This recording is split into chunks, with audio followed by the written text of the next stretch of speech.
দিয়ে কে যায় গো চলে, ডাক দিয়ে সে যায়,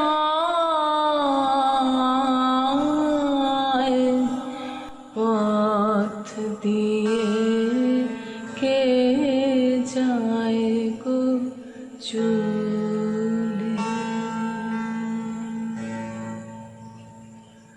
আমার ঘরে থাকাই নয়, পথ দিয়ে কে যায় গো চলে, ডাক দিয়ে সে যায়, পথ দিয়ে কে যায় গো চলে।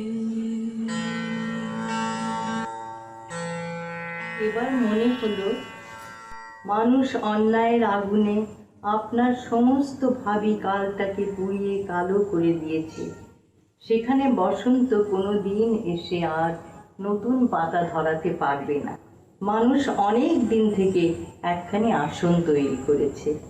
সেই আসনই তাকে খবর দেয় যে তার দেবতা আসবেন, তিনি পথে বেরিয়েছেন। যেদিন উন্মত্ত হয়ে সেই তার অনেক দিনের আসন সে ছেড়ে ফেলে, সেদিন তার যজ্ঞস্থলীর ভগ্নবেদী বলে, কিছুই আশা করবার নেই, কেউ আসবে না। তখন এতদিনের আয়োজন আবর্জনা হয়ে ওঠে। তখন চারিদিক থেকে শুনতে পাই, জয়, পশুর জয়। তখন শুনি, আজও যেমন কালও তেমনি, সময়ে চোখে ঠুলি দেওয়া বলদের মতো চিরদিন একই ঘানিতে একই আর্তস্বর তুলছে। তাকেই বলে সৃষ্টি। সৃষ্টি হচ্ছে অন্ধের কান্না। মন বললে, তবে আর কেন, এবার গান বন্ধ করা যাক। যা আছে কেবলমাত্র তারই বোঝা নিয়ে ঝগড়া চলে, যা নেই তারই আশা নিয়ে গান। শিশুকাল থেকে যে পথের পানে চেয়ে বারে বারে মনে আগমনীর হাওয়া লেগেছে, যে পথ দিগন্তের দিকে কান পেতেছে, দেখে বুঝেছিল ওপার থেকে রথ বেরোলো। সেই পথের দিকে আজ তাকালেন, মনে হলো সেখানে না আছে আগন্তুকের সাড়া, না আছে কোনো ঘরে। বিনা বললে, দীর্ঘ পথে আমার সুরের সাথী যদি কেউ না থাকে, তবে আমাকে পথের ধারে ফেলে দাও। তখন পথের ধারের দিকে চাইলু, চমকে উঠে দেখি ধুলোর মধ্যে একটি কাঁটা গাছ, তাতে একটি মাত্র ফুল ধরেছে। আমি বলে উঠলুম, হায় রে হায়, ওই তো পায়ের চিহ্ন। তখন দেখি দিগন্ত পৃথিবীর কানে কানে কথা কইছে। তখন দেখি আকাশে আকাশে প্রতীক্ষা। তখন দেখি চাঁদের আলোয় তাল গাছের পাতায় পাতায় কাঁপন ধরেছে। বাঁশঝাড়ের ফাঁক দিয়ে দিঘির জলের সঙ্গে চাঁদের চোখে চোখে ইশারা। পথ বললে ভয় নেই, আমার বিনা বললে সুর লাগাও।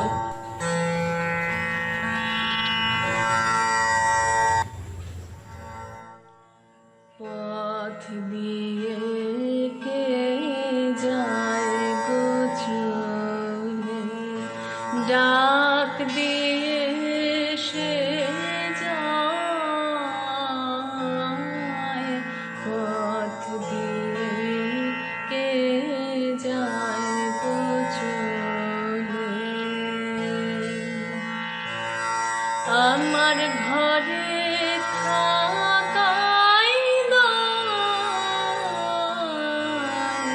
পথ দিয়ে কে যায় গো চলে, ডাক দিয়ে সে যায়, পথ দিয়ে কে যায় গো চলে। পথের হাওয়া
ভাবনায় আমার ঘরে আগায় দায়, পথ দিয়ে কে যায় গো চুল, ডাক দিয়ে সে যায়, পথ দিয়ে কে যায় গো চলে। আমার ঘরে থাকাই দায়, পথ দিয়ে কে যায় গো চলে, ডাক দিয়ে সে যায়, পথ দিয়ে কে যায় গো চলে।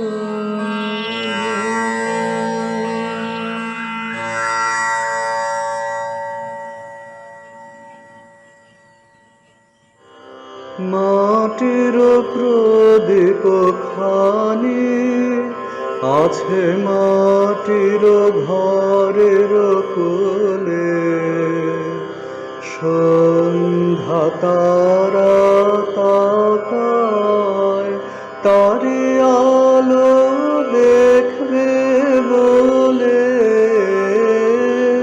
মাটির প্রদীপ খানি আছে মাটির ঘরের কোলে, সন্ধ্যা তারা তাকায় তারি আলো দেখবে বলে,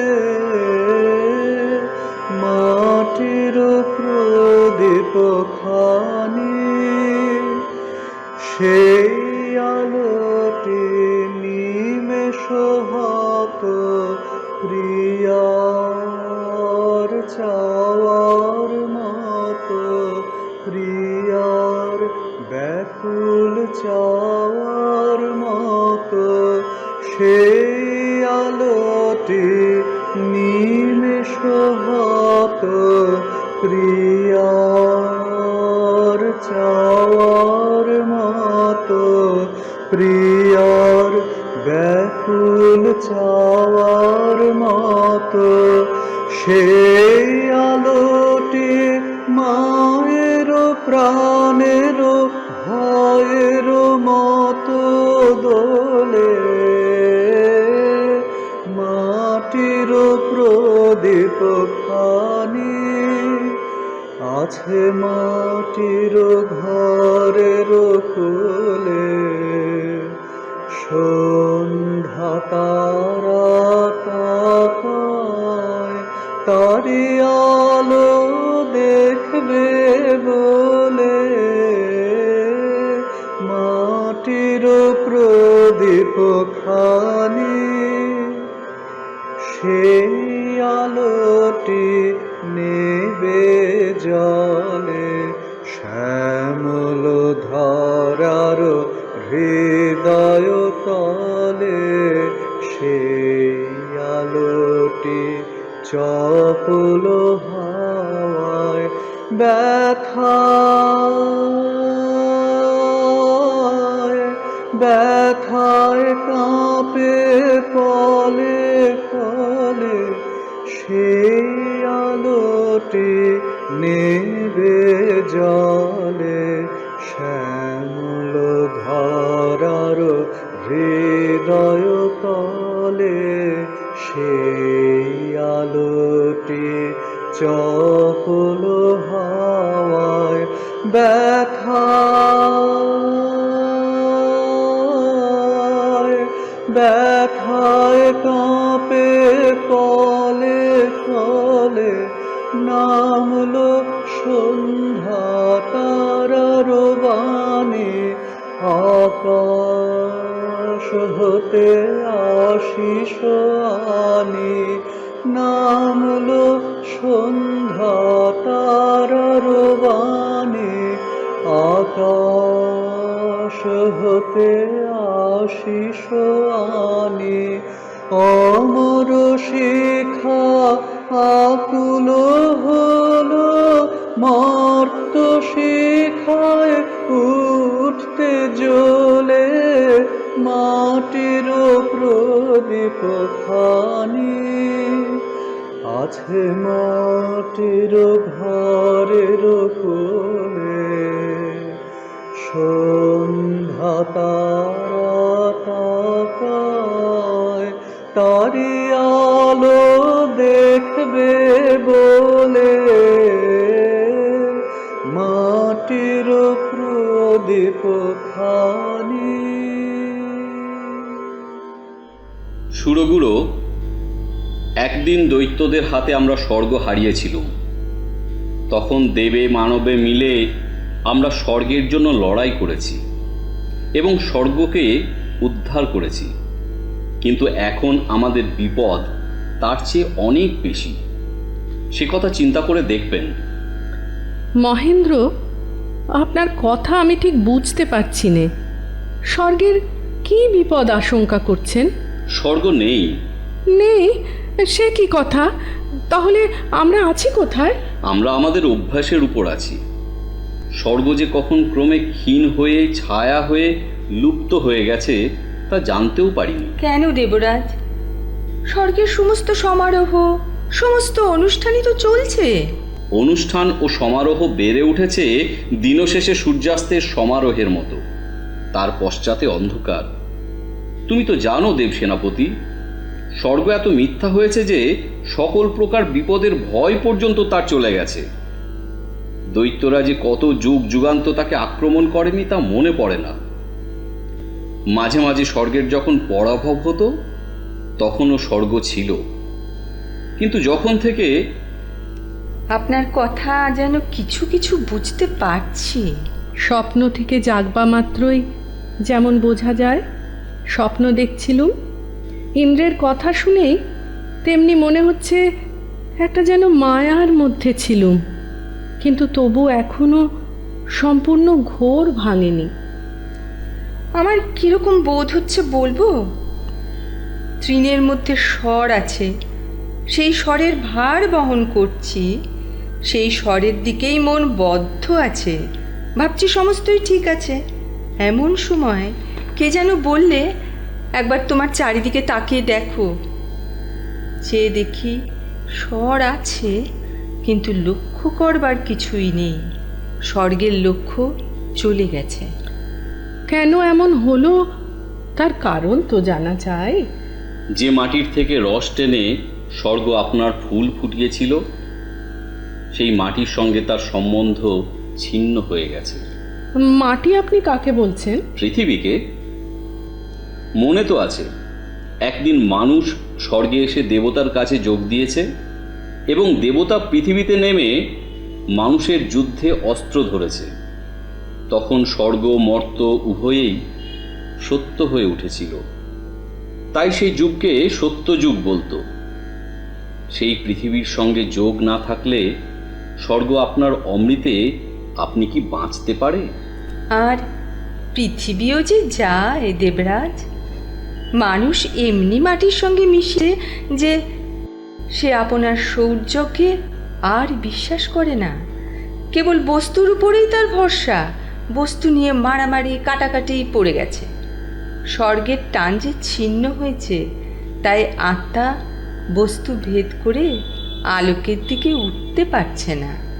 এখন উদ্ধারের উপায় কি? পৃথিবীর সঙ্গে স্বর্গের আবার যোগ সাধন করতে হবে। কিন্তু দেবতারা যে পথ দিয়ে পৃথিবীতে যেতেন, অনেক দিন হলো সে পথের চিহ্ন লোপ হয়ে গেছে। আমি মনে করেছিলুম ভালোই হয়েছে। ভেবেছিলুম এইবার প্রমাণ হয়ে যাবে স্বর্গ নিরপেক্ষ, নিরবলম্ব, আপনাতেই আপনি সম্পূর্ণ। একদিন সকলেরই সেই বিশ্বাস ছিল, কিন্তু এখন বোঝা যাচ্ছে পৃথিবীর প্রেমেই স্বর্গ বাঁচে, নইলে স্বর্গ শুকিয়ে যায়। অমৃতের অভিমানে সেই কথা ভুলেছিলুম বলেই পৃথিবীতে দেবতার যাবার পথের চিহ্ন লোপ পেয়েছিল।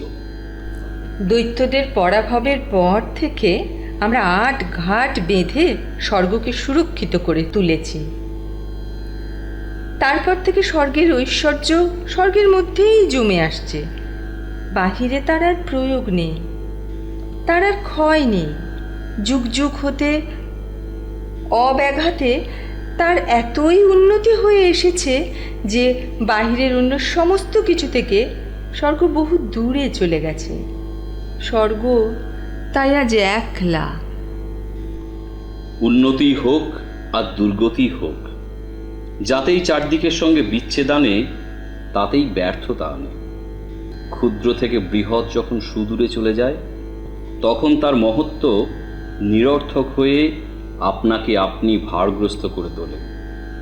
স্বর্গের আলো আজ আপন মাটির প্রদীপের থেকে বিচ্ছিন্ন হয়ে আলেয়ার আলো হয়ে উঠেছে। লোকালয়ের আয়ত্তের অতীত হয়ে সে নিজের আয়ত্তের অতীত হয়েছে। নির্বাপনের শাস্তির চেয়ে তার এই শাস্তি গুরুতর। দেবলোক আপনাকে অতি বিশুদ্ধ রাখতে গিয়ে আপনার সুচিতার উচ্চ প্রাচীরে নিজেকে বন্দী করেছে। সেই দুর্গম প্রাচীর ভেঙে গঙ্গার ধারার মতো মলিন মর্ত্যের মধ্যে তাকে প্রবাহিত করে দিয়ে তবে তার বন্ধন মোচন হবে। তার সেই স্বাতন্ত্র্যের বেষ্টন বিদীর্ণ করবার জন্যেই আমার মন এমন বিচলিত হয়ে উঠেছে। স্বর্গকে আমি ঘিরতে দেব না বৃহস্পতি। মলিনের সঙ্গে, পতিতের সঙ্গে, অজ্ঞানীর সঙ্গে, দুঃখীর সঙ্গে তাকে মিলিয়ে দিতে হবে। তাহলে আপনি কি করতে চান? আমি পৃথিবীতে যাব। সেই যাবার পথটাই বন্ধ, সেই নিয়েই তো দুঃখ। দেবতার স্বরূপে সেখানে আর যেতে পারবো না, মানুষ হয়ে জন্মগ্রহণ করব।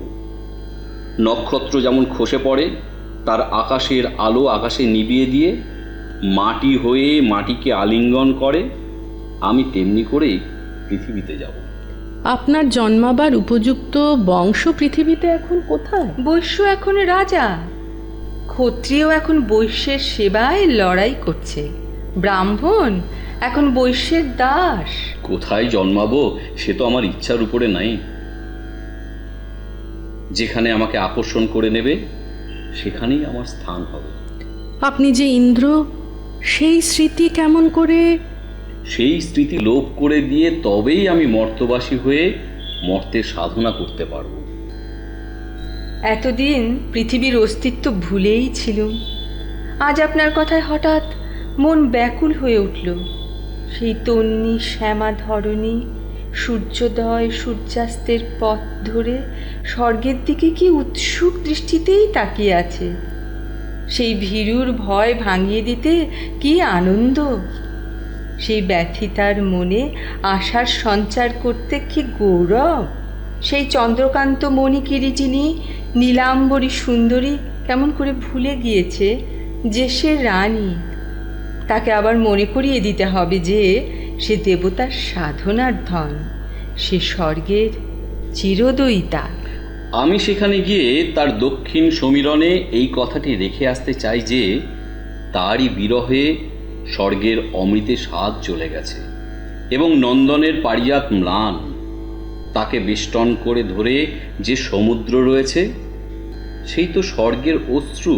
তারই বিচ্ছেদ ক্রন্দনকেই তো সে মর্তে অনন্ত করে রেখেছে। দেবরাজ, যদি অনুমতি করেন তাহলে আমরাও পৃথিবীতে যাই। সেখানে মৃত্যুর অবগুণ্ঠনের ভিতর দিয়ে অমৃতের জ্যোতিকে একবার দেখে আসি।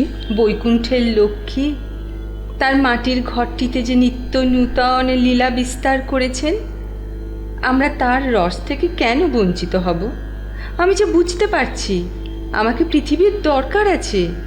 আমি নেই বলেই তো সেখানে মানুষ স্বার্থের জন্য নির্লজ্জ হয়ে যুদ্ধ করছে, ধর্মের জন্যে নয়। আর আমি নেই বলেই তো মানুষ কেবল ব্যবহারের জন্যে জ্ঞানের সাধনা করছে, মুক্তির জন্যে নয়। তোমরা সেখানে যাবে, আমি তো তারই উপায় বের করতে চলেছি। সময় হলেই তোমরা পরিণত ফলের মতো আপন মাধুর্য ভারে সহজেই মর্তে স্খলিত হয়ে পড়বে। সে পর্যন্ত অপেক্ষা করো। কখন টের পাবো মহেন্দ্র যে আপনার সাধনা সার্থক হলো? সে কি আর চাপা থাকবে? যখন জয়শঙ্খ ধ্বনিতে স্বর্গলোক কেঁপে উঠবে, তখনই বুঝবো যে না দেবগুরু, জয়ধ্বনি উঠবে না। স্বর্গের চোখে যখন করুণার অশ্রু গলে পড়বে, তখনই জানবেন পৃথিবীতে আমার জন্মলাভ সফল হলো। ততদিন বোধহয় জানতে পারবো না সেখানে ধুলার আবরণে আপনি কোথায় লুকিয়ে আছেন। পৃথিবীর রসই তো হলো এই লুকোচুরিতে। ঐশ্বর্য সেখানে দরিদ্র বেশে দেখা দেয়, শক্তি সেখানে অক্ষমের কোলে মানুষ হয়, বীর্য সেখানে পরাভবের মাটির তলায় আপন জয়স্তম্ভের ভিত্তি খনন করে, সম্ভব সেখানে অসম্ভবের মধ্যে বাসা করে থাকে। যা দেখা দেয় পৃথিবীতে তাকে মানতে গিয়েই ভুল হয়, যা না দেখা দেয় তারই উপর চিরদিন ভরসা রাখতে হবে। কিন্তু সুররাজ, আপনার ললাটের চিরোজ্জ্বল জ্যোতি আজ ম্লান হলো কেন? মর্তে যে যাবেন তার গৌরবের প্রভা আজ দীপ্যমান হয়ে উঠুক। দেবগুরু, জন্মের যে বেদনা, সেই বেদনা এখনই আমাকে পীড়িত করছে। আজ আমি দুঃখেরই অভিসারে চলেছি, তারই আহ্বানে আমার মনকে টেনেছে। শিবের সঙ্গে সতীর যেমন বিচ্ছেদ হয়েছিল, স্বর্গের আনন্দের সঙ্গে পৃথিবীর ব্যথার তেমনি বিচ্ছেদ হয়েছে। সেই বিচ্ছেদের দুঃখ এতদিন পরে আজ আমার মনে রাশীকৃত হয়ে উঠেছে। আমি চললুম সেই ব্যথাকে বুকে তুলে নেবার জন্য। প্রেমের অমৃতে সেই ব্যথাকে আমি সৌভাগ্যবতী করে তুলব। আমাকে বিদায় দাও। মহেন্দ্র, আমাদের জন্য পথ করে দাও, আমরা সেইখানেই গিয়ে তোমার সঙ্গে মিলব। স্বর্গ আজ দুঃখের অভিযানে বাহির হোক। আমরা পথের অপেক্ষাতেই রইলুম দেবরাজ। স্বর্গ থেকে বাহির হবার পথ করে দাও, নইলে আমাদের মুক্তি নেই।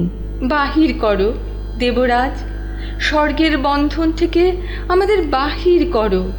মৃত্যুর ভিতর দিয়ে আমাদের পথ রচনা করো। তুমি স্বর্গরাজ, আজ তুমি স্বর্গের তপভঙ্গ করে জানিয়ে দাও যে স্বর্গ পৃথিবীরই।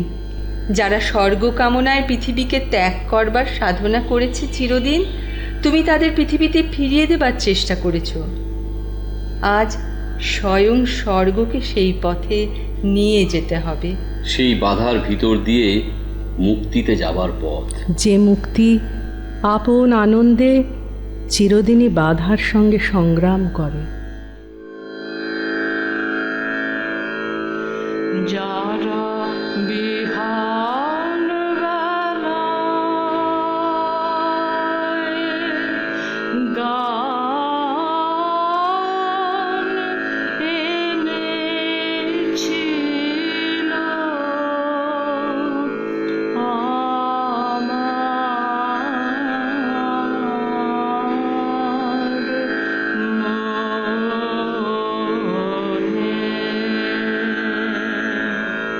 সাঝের বেলায় ছায়ায় তার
বিহান বেলায়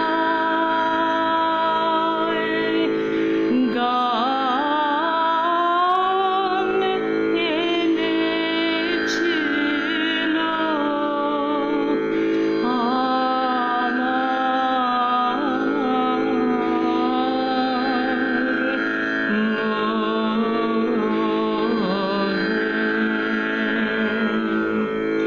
সাঁঝের বেলায় ছায়ায় তারা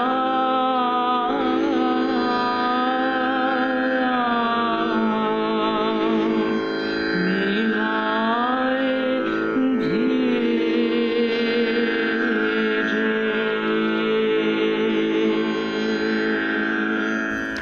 জীবন সায়ান্নে আপন জন্মের সত্য স্বরূপটিকে স্পষ্টভাবে জেনে নেবার ইচ্ছে হওয়া সংবেদনশীল মানুষের পক্ষে স্বাভাবিক।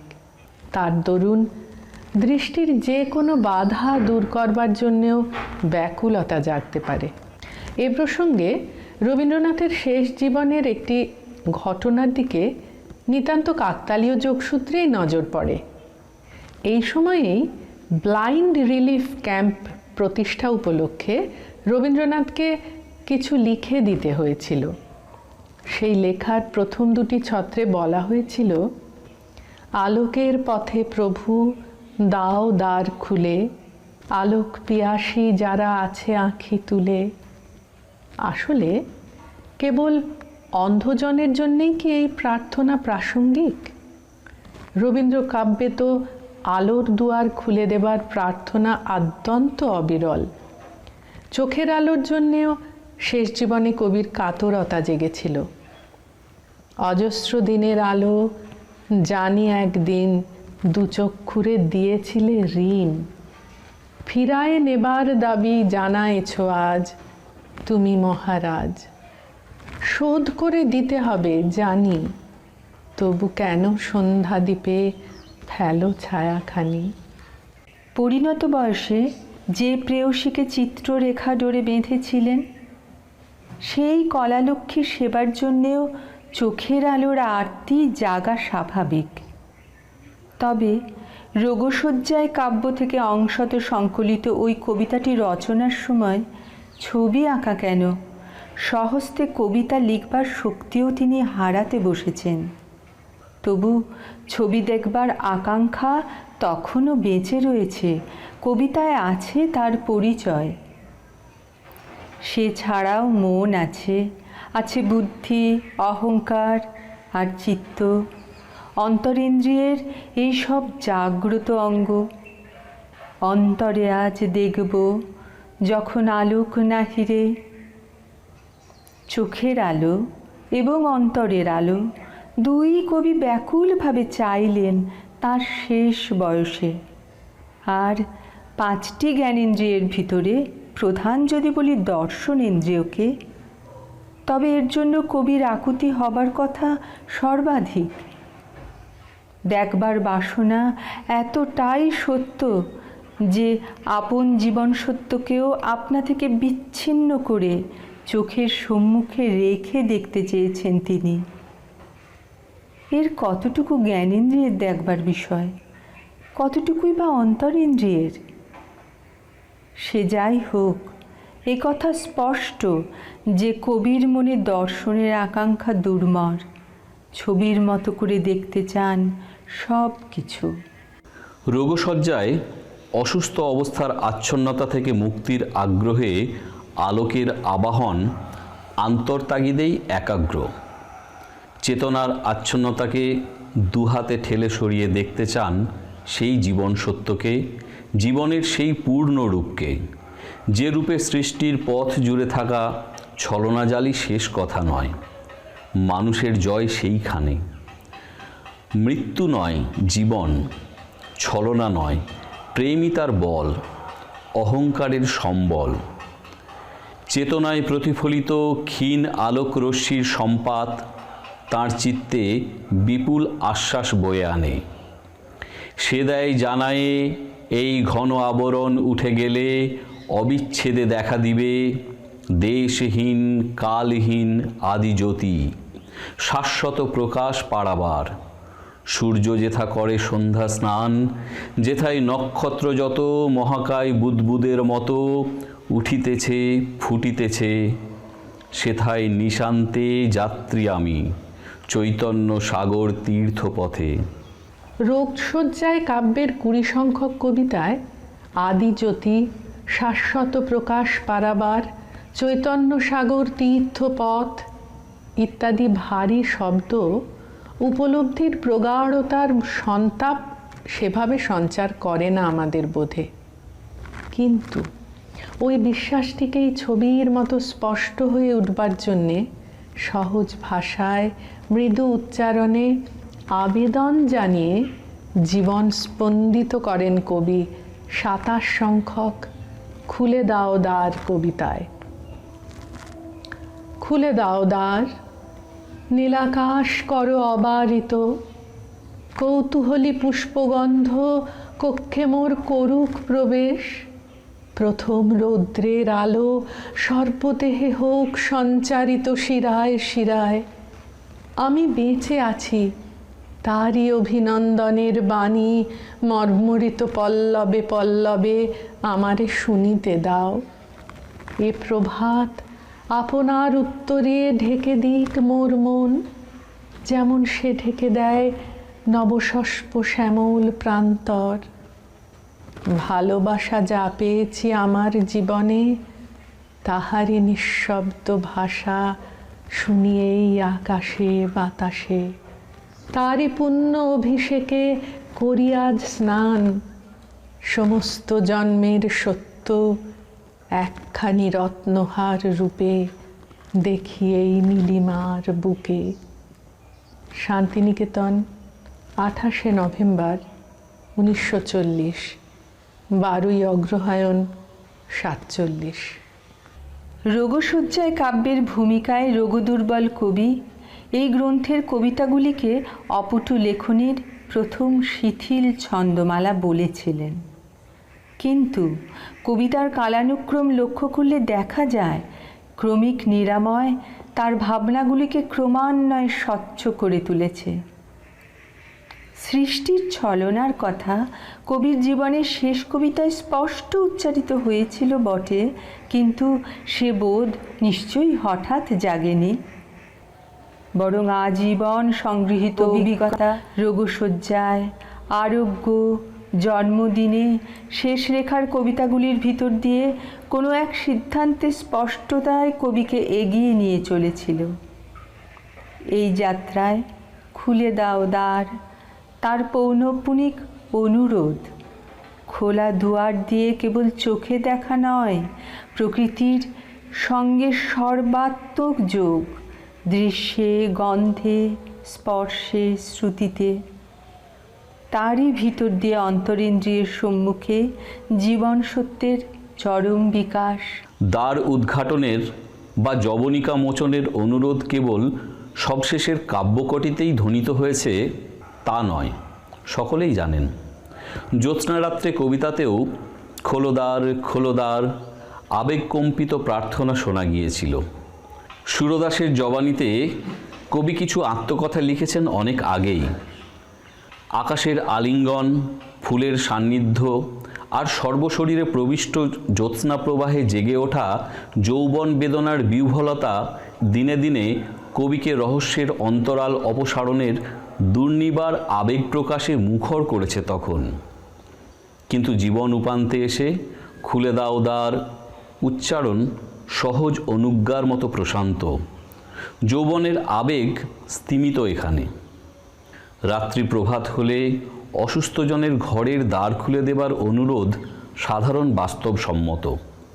উন্মুক্ত দ্বারপথে নীল আকাশ, ফুলগন্ধ, পত্রমর্মর, প্রভাতী রৌদ্রালোক, আকাশ বাতাসের সম্ভাষণে আপন অস্তিত্বের অভিনন্দন গ্রহণ করে ভালোবাসা নিষিক্ত বোধে স্নিগ্ধ কবি আপন জন্মসত্যটিকে দেখতে চান নীলিমার বক্ষে দোলায়িত রত্নহারে সম্পূর্ণ সুন্দর ছবিতে। প্রকৃতি চিরকালই তার কাছে জীবন দেয়নি। অধিক বয়সে এখন প্রকৃতির ওপরে কবির কিছু অধিকার বোধও জন্মেছে। পুরনো দিনের কবিতার মতো রহস্যপুরীতে প্রবেশের ব্যাকুল মিনতি নয়, বাহিরকেই ঘরে প্রবেশাধিকার দেবার ইচ্ছায় দ্বার খুলবার নির্দেশ দিচ্ছেন। কবির কল্পনায় পুষ্পগন্ধই এখন তার কক্ষে প্রবেশের কৌতূহল নিয়ে অপেক্ষায় রয়েছে। পাতার মর্মরে নিজের বেঁচে থাকবার অভিনন্দন উচ্চারিত হোক, তাই শুনবার আশা তাঁর। প্রকৃতিকে কবি চারণের ভূমিকাটি দিলেন এবার। তারপর ইচ্ছা প্রকাশ করছেন প্রভাতকাল যেমন তার সর্বসত্তা দিয়ে শ্যামল বসুন্ধরাকে ঝেঁপে রাখে, তেমনি করে কবিকে টেনে নিই কাপন অঞ্চলে। কোলের সন্তানে তব কোলের ভিতরে বিপুল অঞ্চল তলে। প্রথম যুগে বসুন্ধরার কাছে বলা এই সব কথায় যে অস্থির আরতি ছিল, এখন তা নেই। এখানে ভাষা অনেক নিরুদ্বেগ। ইচ্ছা প্রকাশের সঙ্গে সঙ্গেই ইচ্ছা পূরণের প্রত্যাশা রয়েছে যেন। অন্তরের তেমন প্রশান্তি আছে স্বরে। অসুস্থতার দরুন প্রার্থনায় শান্ত সুর ফুটবারই কথা অবশ্য, তবু চোখে পড়ে এ কবিতার কোনো ক্রিয়াপদই কবির প্রত্যক্ষ ক্রিয়া বোঝায়নি। প্রত্যক্ষ কর্মের পরিবর্তে অভিলাষের ঘোষণা। বোঝা যায় তাঁর সে সময়কার সেবিকাদের কারো কাছেই হয়তো তিনি জানিয়ে দিচ্ছিলেন তাঁর চাহিদাগুলোকে। তাই সম্ভাষণ সরাসরি প্রকৃতির প্রতি না হয়ে পরোক্ষ। তাতে কবির ভূমিকায় মহিমার স্পর্শ লাগে। কবিতাটিতে যে 3টি বাক্য আছে তার প্রথমটির আলোচনা হলো এতক্ষণ। প্রথম বাক্যটিতে প্রকৃতির শোভা, গন্ধ, স্পর্শ, ধ্বনির সূত্রে সঞ্জীবিত হয়ে আপন জীবনকে পূর্ণভাবে উপলব্ধি করবার ইচ্ছা ঘোষিত হয়েছে। দ্বিতীয় বাক্যে আজীবন আস্বাদিত মানব সম্পর্কের সৌন্দর্য কবিকে যে সম্প্রীতি দিয়েছে, আকাশে বাতাসে তারই নীরব বার্তা শুনে আপ্লুত ও স্নিগ্ধ হবার বাসনা। তৃতীয় বাক্যে সমস্ত জন্মের সত্যকে অবলোকন করবার ইচ্ছা নীলাকাশে দুলিয়ে দেওয়া একটি মহামূল্য মাল্যের রূপে।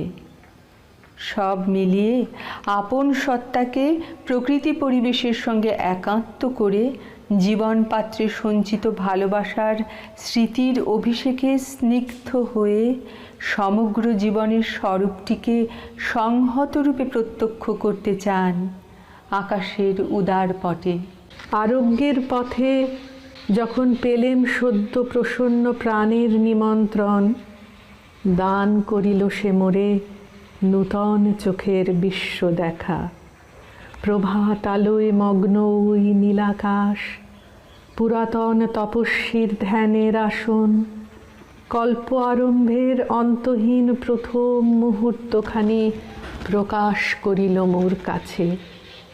বুঝিলাম এই এক জন্ম মোর নব নব জন্মসূত্রে গাঁথা, সপ্তরশ্মি সূর্যালোক সম এক দৃশ্য বহিতেছে অদৃশ্য অনেক সৃষ্টিধারা। আজকে